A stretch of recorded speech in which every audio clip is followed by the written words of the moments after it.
What is going on, everybody? Welcome back to Daves-Raves.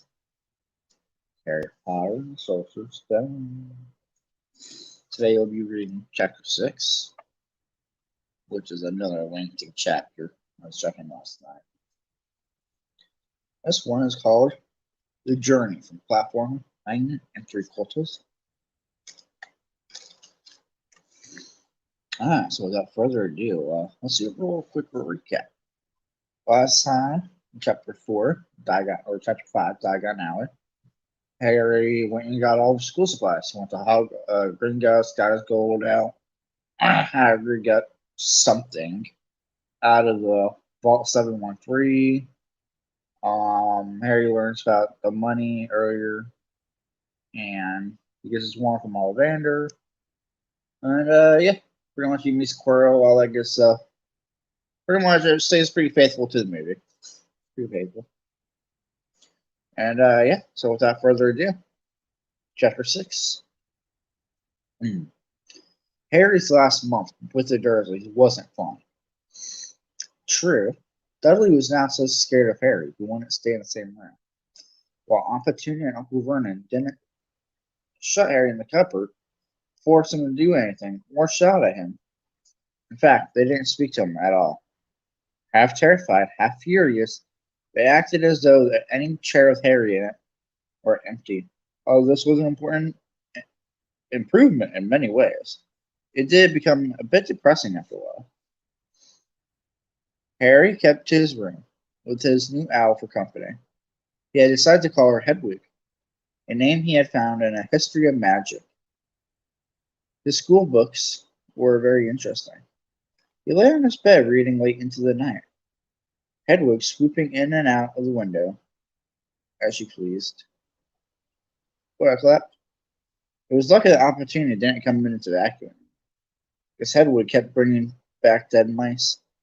Every night before he went to sleep, Harry ticked off another day on a piece of paper he had pinned to the wall, counting down to September the 1st. On the last day of August, he thought he'd better speak to his aunt enough about getting to King's Cross Station the next day.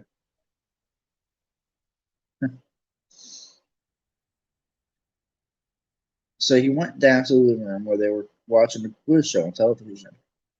He cleared his throat to let them know he was there, and Dudley screamed and ran from the room. Uncle Vernon. Uncle Vernon grunted to show he was listening. I need to be at King's Cross tomorrow to go to Hogwarts. Uncle Vernon grunted to go. Would it be all right if you gave me a lift? Grunt. Harry supposed that meant yes. Thank you. He was about to go back upstairs when Uncle Vernon actually spoke. Funny way to get to a wizard school, train. Magic carpets all got punctures, have they? Harry didn't say anything. Where is the school, anyways? I don't know, said Harry, realizing this for the first time. He pulled the ticket Hagrid had given him out of his pocket. I'll just take the train from platform 9 3/4 at 11 o'clock, he read. His aunt and uncle stared. Platform what? 9 3/4. Don't talk rubbish, said Uncle Vernon. There is no platform 9 3/4.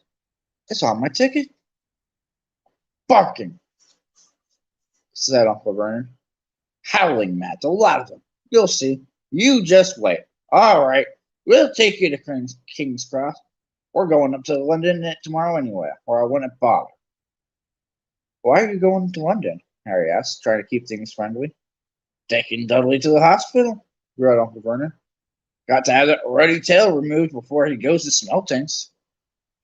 That's it, much sense. Won't be back till about 4th period. About 20 to 11 a.m. I slept. Harry woke at 5 o'clock the next morning and was too excited and nervous to go back to sleep. He got up and pulled on his jeans because he didn't want to walk into the station in his wizard robes. He changed on the train. He checked his Hogwarts list yet again to make sure he had everything he needed. Saw that Hedwig was shut safely in her cage, and then paced the room, waiting for the Dursleys to get up. 2 hours later, Harry's huge, heavy trunk had been loaded into the Dursley's car. Aunt Petunia had talked Dudley into sitting next to Harry. They set off. They reached King's Cross at 10:30. Uncle Vernon dumped Harry's trunk onto a cart and wheeled it into the station for him. Harry thought this was strangely kind of Uncle Vernon. Kind of until Uncle Vernon stopped dead, facing the platform with a nasty grin on his face. Well, there you are, boy. Platform 9, platform 10.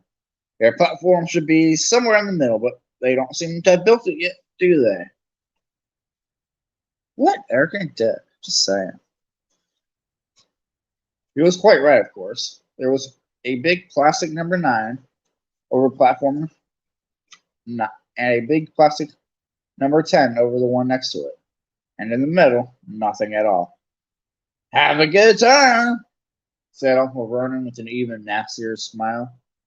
He left without another word. Harry turned and saw the Dursleys drive away. All three of them were laughing. Harry's mouth went rather dry. What on earth was he going to do? He was starting to attract a lot of funny looks because of Hedwig. He'd have to ask someone.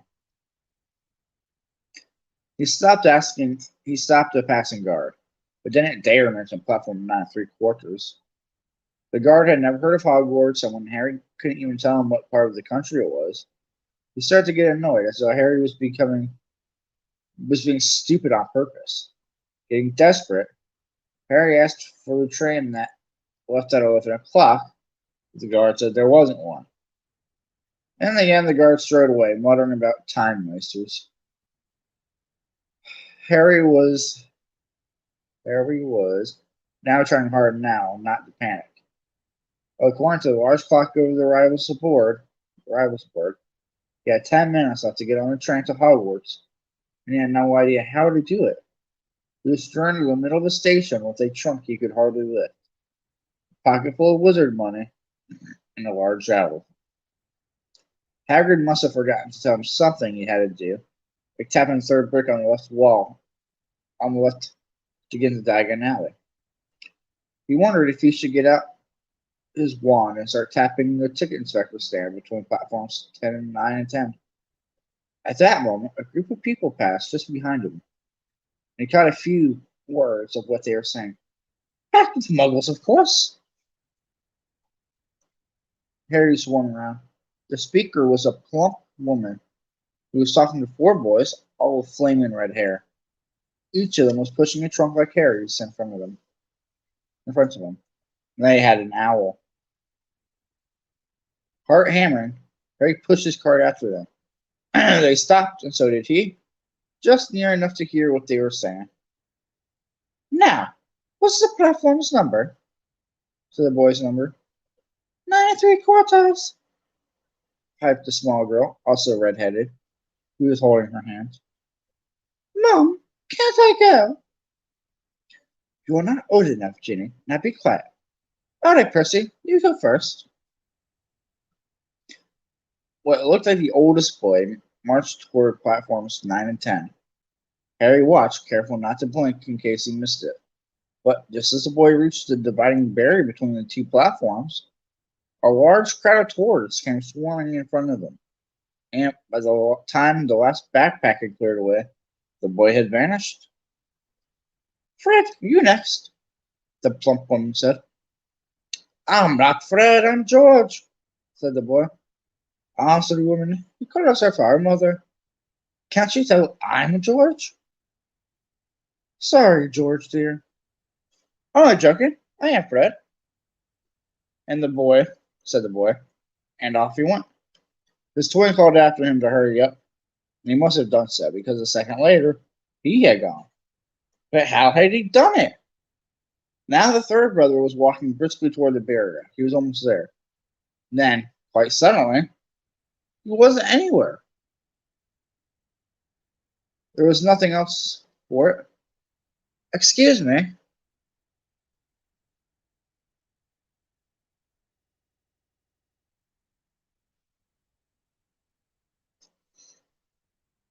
Harry said to the plump woman. Hello, dear, she said. First time at Hogwarts. Ron's new too. She pointed at the last and youngest of her sons. He was tall and thin and gangling, with freckles, big hands and feet, and a long nose.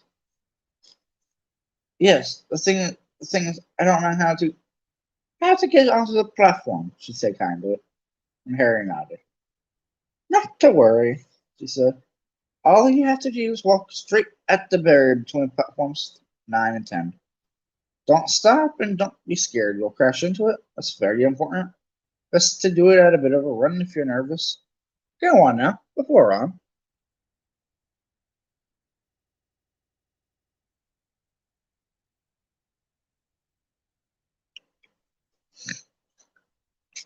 Sorry, chat lost my place. Okay, said Harry. He pushed his trolley around and stared at the barrier. It looked very solid. He started to walk toward it. People jostled him on their way to platforms 9 and 10. Harry walked more quickly. He was going to smash right into the barrier and then he'd be in trouble. Leaning forward onto his cart, he broke into a heavy run. The barrier was coming nearer and nearer. He wouldn't be able to stop. The cart was out of control. He was a foot away. He closed his eyes, ready for the crash. It didn't come. He kept on running. He opened his eyes. A scarlet steam engine was waiting next to a platform packed with people. A sign overhead said Hogwarts Express, 11 o'clock.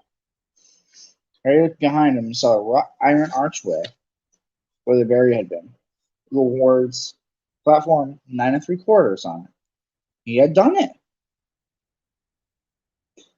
Smoke from the engine drifted over the heads of the chattering crowd, while cats of every color, wound here and there between their legs. Owls hooted to one another in a disgruntled sort of way over the babble and scraping of heavy trunk.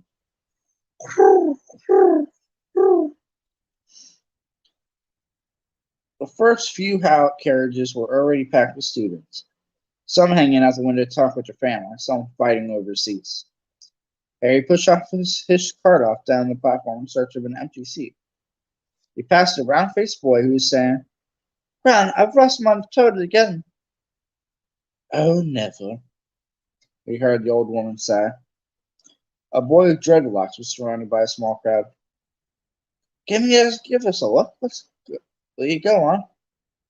The boy lifted the lid on his arms, and the people around him shrieked and yelled at something inside, poked a long, hairy leg. Harry pressed out through the crowd until he found an empty compartment near the end of the train. He put Hedwig inside first, and then started to shove and heaved his trunk toward the train door. He tried to lift it up the steps, but could hardly raise one end, and twice he dropped it painfully on his foot. Want a hand? It was one of the red-haired twins. He fought through the barrier. Yes, please. All right, Fred, come here and help. With the twins' help, Harry's trunk was at last tucked away in a corner of the compartment. Thanks, said Harry, pushing his sweaty hair out of his eyes. What's that? Said one of the twins suddenly, pointing at Harry's lightning cigar. Blimey, said the other twin. Are you? He is? Said the first twin. Aren't you? He had to Harry. What? How did he, Potter? Chorused the twins. Oh, him, said Harry. I mean, yes, I am.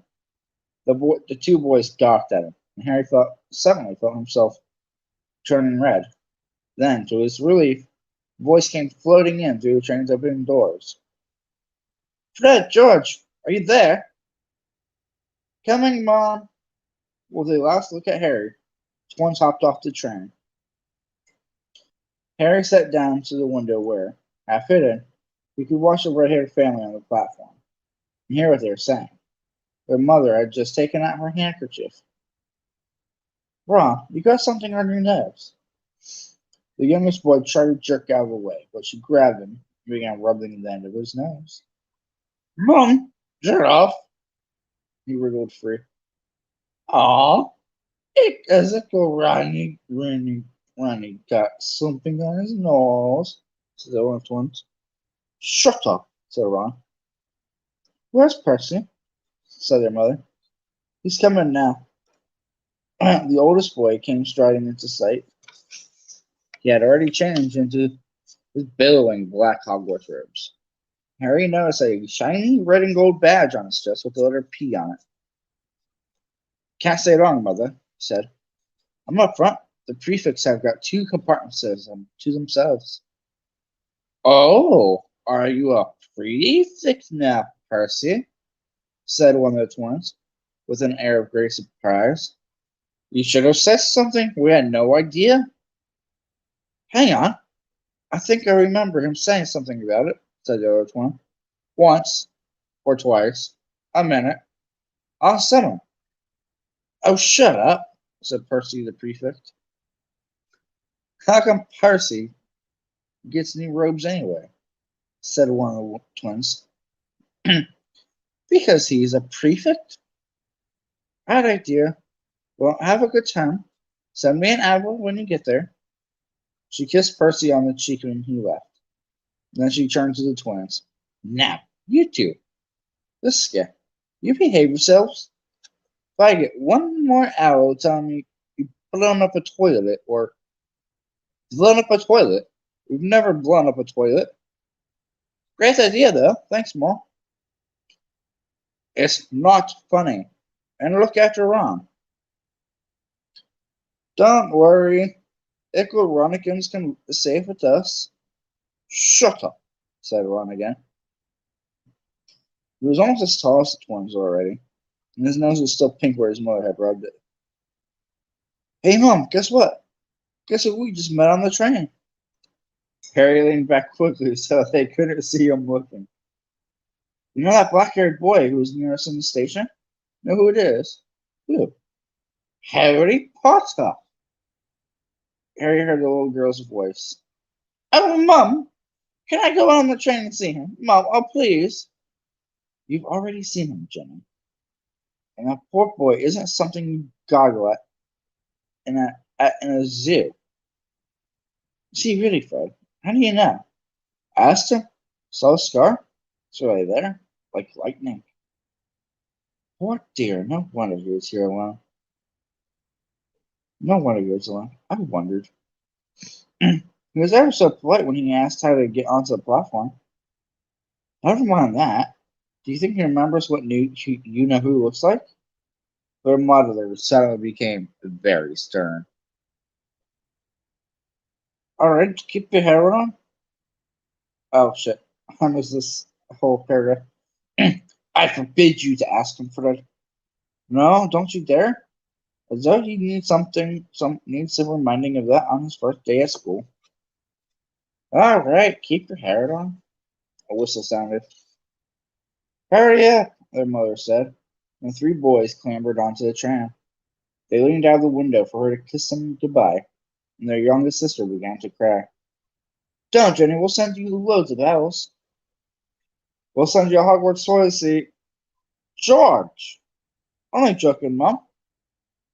The train began to move. Harry saw the boy's mother swinging and their horse and their sister, half laughing, half crying, running to keep up with the train until it gathered too much speed, and she fell back and waved. Harry watched the girl and her mother disappear as the train rounded the corner. Houses flashed past the window. Harry felt a great leap of excitement. He didn't know what he was going to. He didn't know what he was going to, but it had to be better than what he was leaving behind. The door of the compartment slid open, and the youngest red-headed boy came in. Anyone sitting here? He asked, pointing to the opposite of Harry. Everywhere else is full. Harry shook his head, and the boy sat down. He glanced at Harry and then looked quickly out the window, pretending he hadn't noticed. Harry saw still he had a black mark on his nose. Hey, Ron. The twins were back. Listen, we're going to down the middle of the train with Jordan. It's got a giant tarantula down there. All right, moaned Harry. Ron. Harry, said the other twin. Do we introduce ourselves? Fred and George Weasley. This is Ron, our brother. See you later, then. Really? So they just literally just say, "Hey, this is Ron. See you later." Right? Okay. Uh, bye, said Harry and Ron. The twins slid the compartment door shut behind them. Are you really Harry Potter? Ron blurted out. Harry nodded. Oh, well, I thought it might be one of Fred and George's jokes, said Ron. And have you really got, he pointed at Harry's forehead. Harry pulled back his bangs to show the lightning scar. Ron stared. So that's where you know who? Yes, said Harry. But I can't remember it. Nothing, said Ron eagerly. Well, I remember a lot of green light, but nothing else. Wow, said Ron. He sat and stared at Harry for a few moments.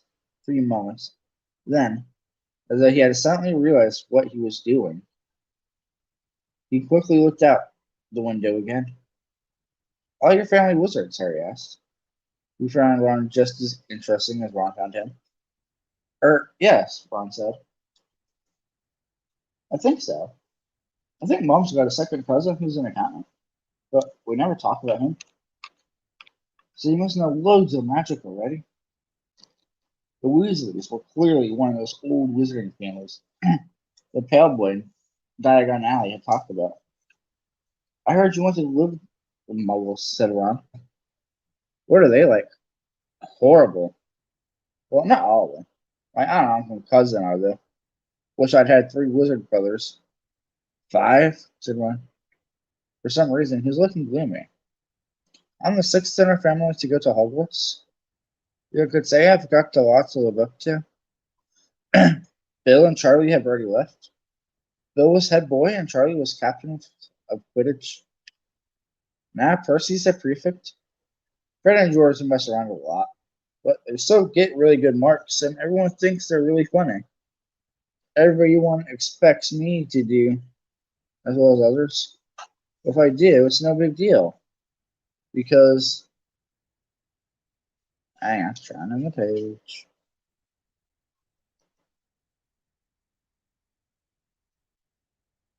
They did it first. You never know. You never get to do anything new either. It's 5 brothers. I've got Bill's old robes, Charlie's old wand, and Percy's old rat. Ron reached inside his jacket and pulled out a fat, gray rat, which was asleep. Spoiler alert, said rat's actual name is Peter Pettigrew. Just saying. Future spoiler alert for 3 books later.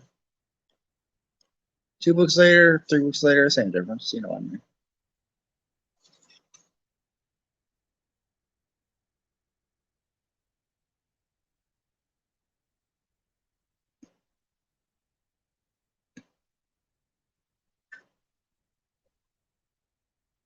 This time Scabos and he's useless.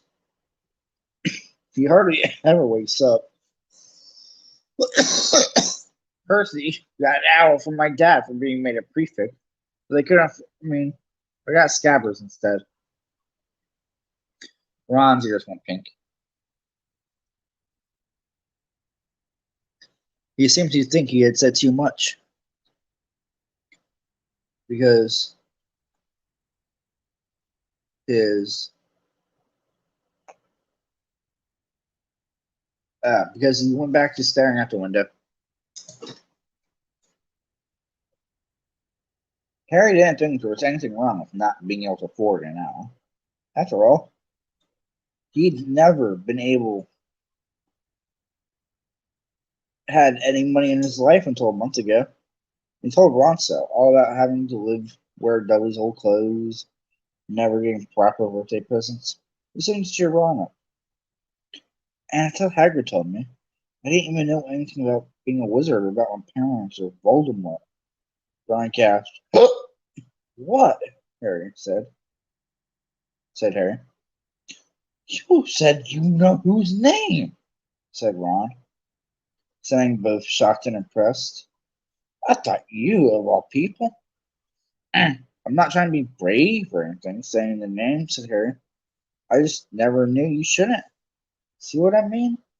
I've got loads to learn, I bet, he added, voicing for the first time. Something that he had been weighing him a lot lately. I've had no worse in class. You won't be. There's loads of people who come from local families. They weren't quick enough. While they had been talking, the train had carried them out of London. Now they were speeding past fields full of cows and sheep. They were quiet for a time, watching the fields and lanes flick past. Around 12:30, there was a great clattering outside in the quarter. The smiling, dimpled woman slid back their door and said, "Anything off the carts, dear?" Harry, who hadn't had any,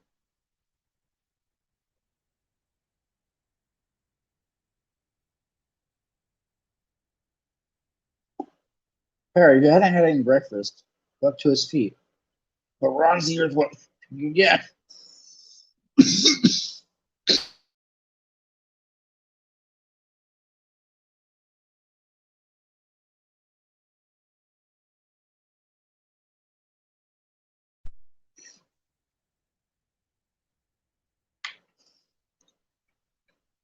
Harry, who hadn't had any breakfast, leapt to his feet.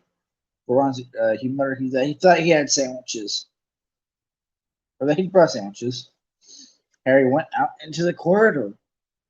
He had never had any money for candy with the Dursleys, and now that he had pockets rattling with gold and silver, he was ready to buy as many Mars bars as he could carry. But the woman didn't have any Mars bars. What she did have were Birdie Boss every flavor beans, which chat are disgusting. If y'all really want me to eat them on camera, I will. Ugh. Drubal's best blowing gum. Drubal's best blowing gum, sorry. Chocolate frogs, pumpkin pasties, cauldron cakes, licorice ones, and a number of other strange things Harry had never seen in his life. Not wanting to miss anything, he got some of everything and paid the woman 11 silver sickles and 7 bronze canoes. Ron stared as Harry brought it all back into the compartment and tipped it into an empty car seat. Hungry, are you? Starving, said Harry, taking a large bite out of a pumpkin pasty. Ron had taken out a lumpy package and wrapped it. There were 4 sandwiches inside. He pulled one of them apart and said, "She always forgets I don't like corned beef." "Swap before one of these," said Harry, biting pasty. "Go on." "You don't want to. It's all dry," said Ron. "She's only got much time," he said, added quickly. "You know, with 5 of us." "Hey, that's a one," welcome my sister. "Go on, have a pasty," said Harry, who had never had anything to share before, or indeed anyone to share it with. Nah. It was a nice feeling, sitting there with Ron, eating their way through all Harry's pasties, cakes, and candies. The sandwiches lay forgotten. "What are those?" Harry asked Ron, holding up a pack of chocolate frogs. "They're not really frogs, are they?" He was starting to feel that nothing would surprise him. "No," said Ron. "But see what the card is. I'm missing a grippa." "What?" "Oh, of course, you don't know. You wouldn't know. Chocolate frogs have cards inside them, to collect. Famous witches and wizards. I've got about 500, but I haven't got Agrippa or Ptolemy. Don't know who the hell either of those are." Harry unwrapped his chocolate frog and picked up the card. showed a man's face. He wore half-moon spectacles, had a long crooked nose, and a flowing silver hair, beard, and mustache. Underneath the picture was the name Albus Dumbledore. So this is Dumbledore, said Harry. Don't tell me you've never heard of Dumbledore, said Ron. Can I have a frog? I might get a grip of things. Harry turned over his card and read, Albus Dumbledore, currently headmaster of Hogwarts. Welcome into the one. Hope you're having a good day. Good morning.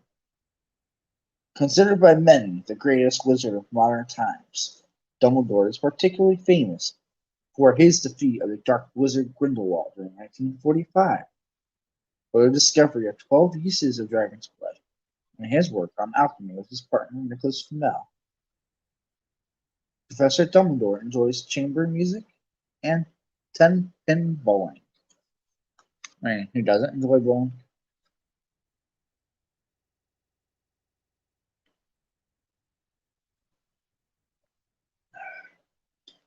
Harry turned the card back over and saw, to his astonishment, that Dumbledore's face had disappeared.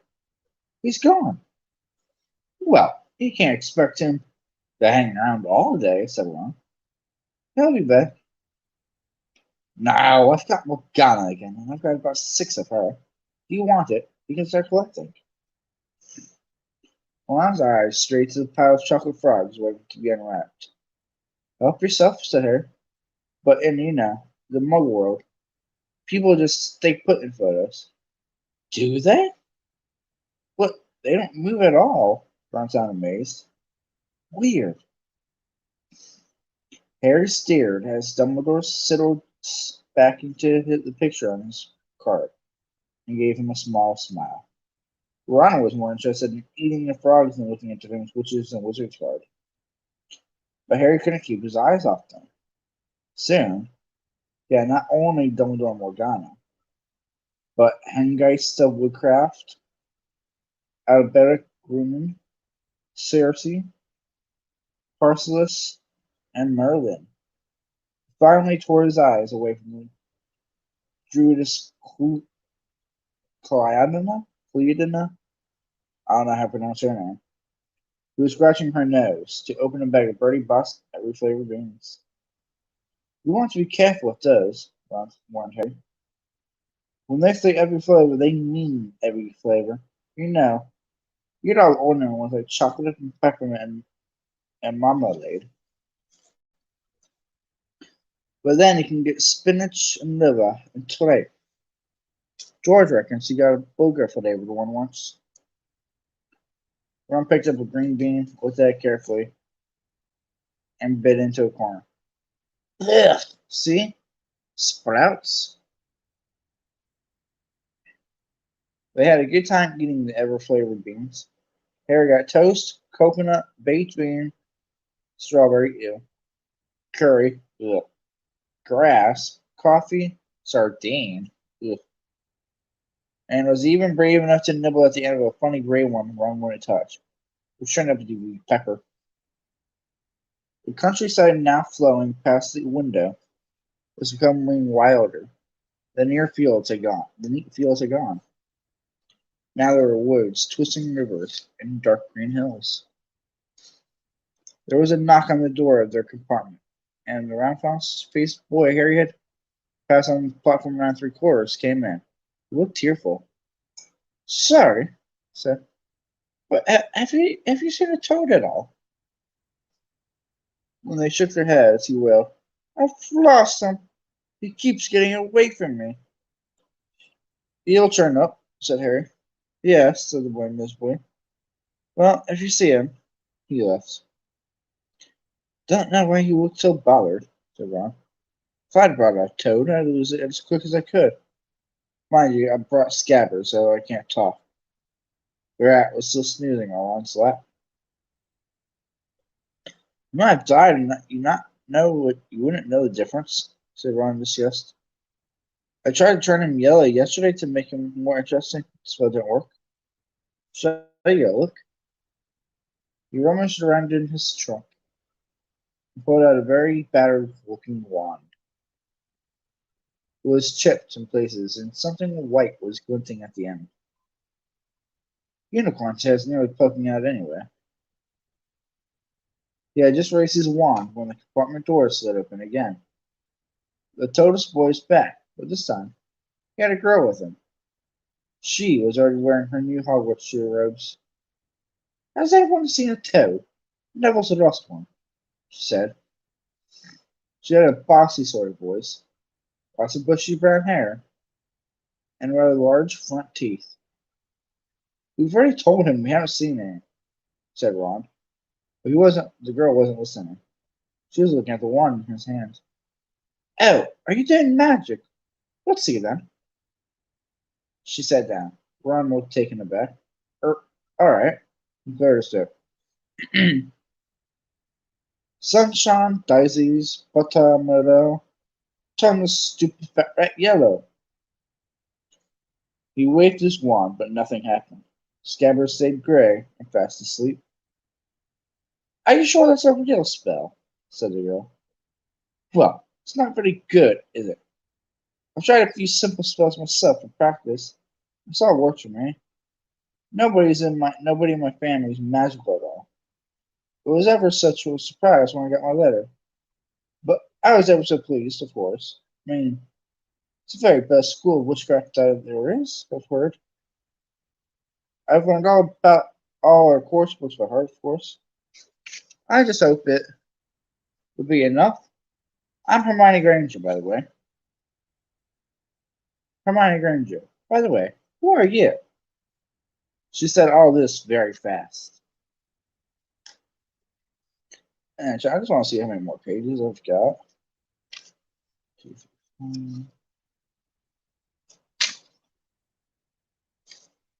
I got 6 more pages here. She looked at Harry looked at Ron, and it was relieved to see by his stunned face that he hadn't learned all the course books by heart either. I'm Ron Weasley, Ron muttered. Harry Potter, said Harry. Are you really? Said Hermione. I know all about you, of course. I got a few extra books of background reading. You learned modern magical history and the rise and fall of the dark arts and great wizarding events of the 20th century. Am I? Said Harry, feeling dazed. Goodness, didn't you know? I'd have found out everything I could if it was me. Do either of you know what house you'll be in? I've been asking around. I hope I'm in Gryffindor. Sounds by far the best. I hear Dumbledore himself was in it. But I suppose Ravenclaw wouldn't be too bad. Anyway, we better go look for Neville's Toad. Should be a better chance, you know. I expect you'll be arriving there soon. Whew, getting lightheaded from all this reading, chap. And she left, taking the Toad's boy with him. Whatever house I'm in, I hope she's not in it, said Ron. He threw his wand back into his trunk. Stupid spell. George gave it to me, but he knew it was a dud. What house are your brothers in? Gryffindor, said Ron. The gloom seemed to be settling on him again. Mom and Dad were in it too. I don't know what they'll say if I'm not. I don't suppose Ravenclaw would be too bad, but imagine if they put me in Slytherin. That's the house. I mean, you know who was in, right? Was it? Yeah, the bro. He flopped back into his seat, looking depressed. You know, I think the end of the Scrabber's whiskers are a bit lighter, said Harry, trying to take Ron's mind off houses.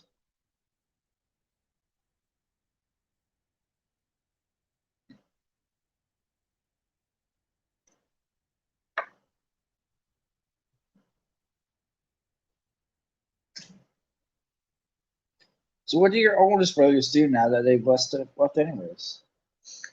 Harry's wondering what a wizard did once he finished school. Charlie's in Romania, studying dragons.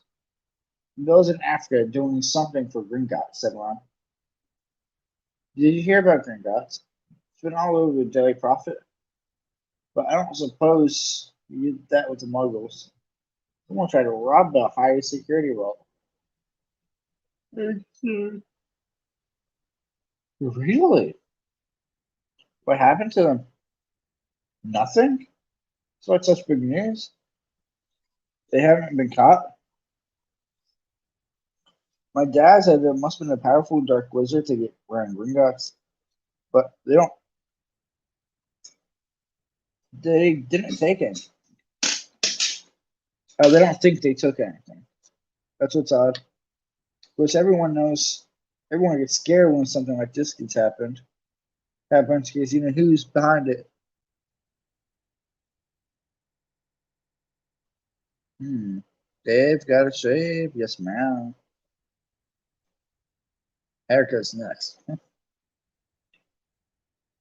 Really? What happened to him? Nothing. That's why it's such big news. They haven't been caught. Harry turns the news over in his mind. He was starting to get a prickle of fear every time you know who was mentioned. He supposed this was all part of entering the magical world, but they had been a lot more comfortable saying Voldemort. Is that worrying? What's your quiz team? I don't know, eh? Harry confessed. What? Oh, you wait. It's the best game in the world. And he was off, explaining all about the four balls and positions of the seven players, describing famous games he'd been to go with his brothers and the broomsticks he'd like to get if he had the money. He was just taking Harry through the finer points of the game. The compartment door slid open yet again. It wasn't Neville the Total Spoiler or Hermione Granger this time. Three boys entered. Harry recognized the middle one at once. It was the pale boy from Madame Malcolm's robe shop. He was looking at Harry with a lot more interest than he'd shown back in Diagon Alley. Is it true? He said. They're all saying down the train that Harry Potter's in this compartment. So it's you, is it? Yes, Harry said. He was looking at the other boys. Both of them were thick set, and looked extremely mean. Standing on either side of the pale boy, they looked like bodyguards. Oh, this is Crab. This is Goyle, said the boy. Pale boy, carelessly, noticing where Harry was looking. And my name's Malfoy. Draco Malfoy. Ron gave us. Oh, I appreciate that, Bo.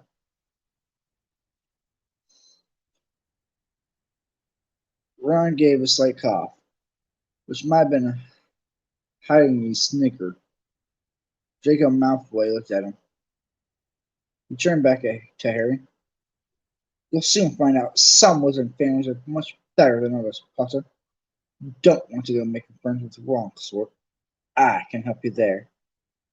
He held out his hand to shake Harry's, but Harry didn't take it. I think I can tell the wrong sort for myself, thanks, he said coldly.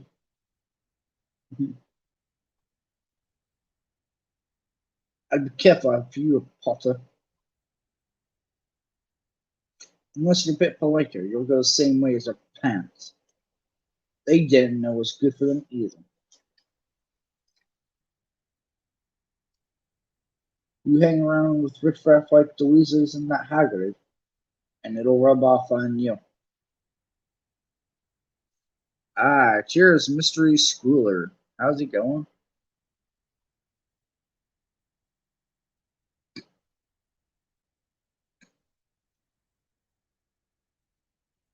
Make sure you smash that like button and subscribe if you're new.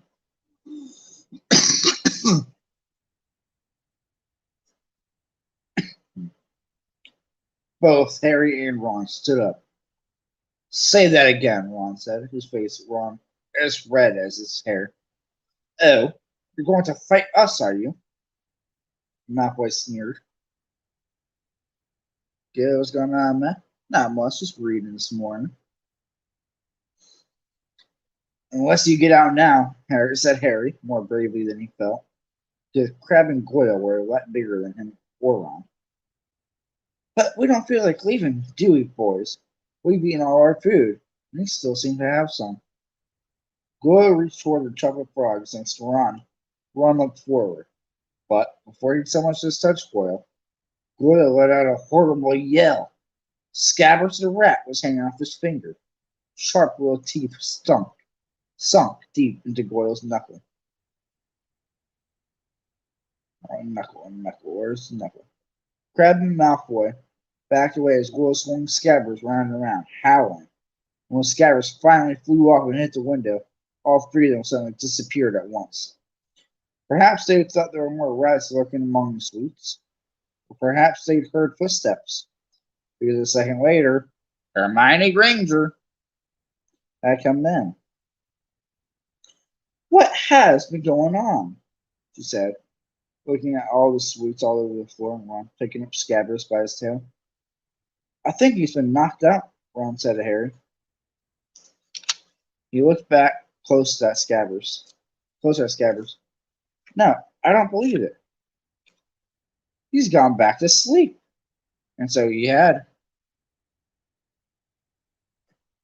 You've met Malfoy before? Harry explained about their meeting in Diagon Alley. I've heard of his family, said Ron darkly. They were some of the first to come back to our side after you know who disappeared. Said they'd been bewitched. My dad doesn't believe it. He says Malfoy's father didn't need an excuse to go to the dark side. He turned to Hermione. Can we help you with something? You'd better hurry up and put your robes on. I've just been up and touched the front. I was like, yeah. 1 second, sir. You'd better hurry up and put your robes on. I've just been up to the front to ask the conductor. He says we're nearly there. You haven't been fighting, have you? You'll be in trouble before we even get to there.